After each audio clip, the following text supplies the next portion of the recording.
Okay, now let's go ahead and go to the front side. Again, I look at three areas: back leg, back arm, and front side. But we'll go ahead and go to the front side here, which, again, I try to slice the body in half here, and it includes everything from, the foot all the way up through the eyes on that front side. And that front side is really what you're hitting against. Okay, you really want to establish, you might want to think of it as leverage to hit behind.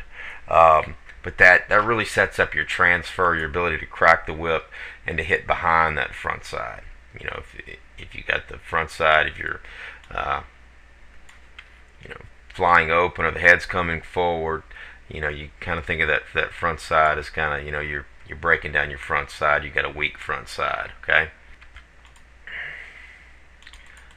When you look at your best hitters, you tend to see a torso that lines up nicely with that front leg. In other words, you get this kind of look, which kind of completes a clean line like this.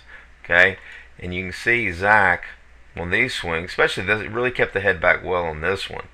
We get a torso that's tilted back, that is going to kind of match the angle of the front leg, and you get this nice clean line. Adrian's maybe a little steeper, but that's pretty good.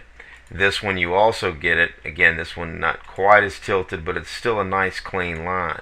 Anytime you get a player that isn't using his back leg properly, he starts to use the upper body too much and too soon, starts to turn too soon, and he starts to use it excessively, and we tend to get this jackknife, less leveraged position.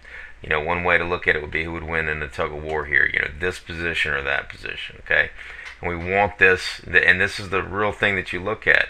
You want to feel like your batters, well, you want your batters to be off of the backside but leveraged behind the front side. So here we're off of the back but behind the front, off of the back, behind the front. Again, Adrian, off of the back, there's no weight there, off of the back, behind the front. This one we have neither.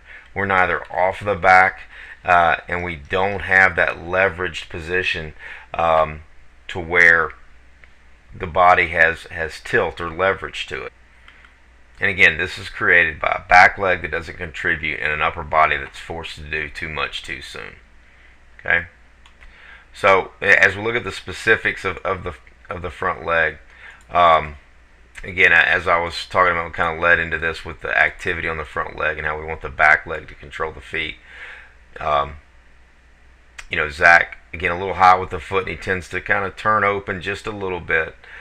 We could continue to work on that. The best way to work on that is just to kind of relax that front foot. The way he has it in his stance is the way we want it to land. We want that back leg to drive hard, but the front one not to maybe turn open there. Right at the end there, it's kind of turning open on him. Okay, you can see how square Adrian's lands. Okay, another thing Zach will tend to do occasionally is he might land a little too stiff with that front leg. You can see Adrian's leg there. It's bent, but it's firm, and so the knee doesn't straighten there. There's bent. Now it doesn't collapse, but it doesn't straighten either. See, on these swings, I think Zach's in good shape. Okay, and the knee shouldn't straighten until right at contact, which he does. Which I think on these he's in good shape.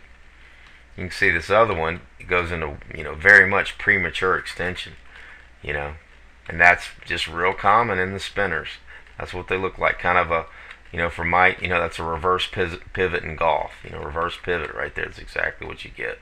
Okay, when you don't really get off of that backside.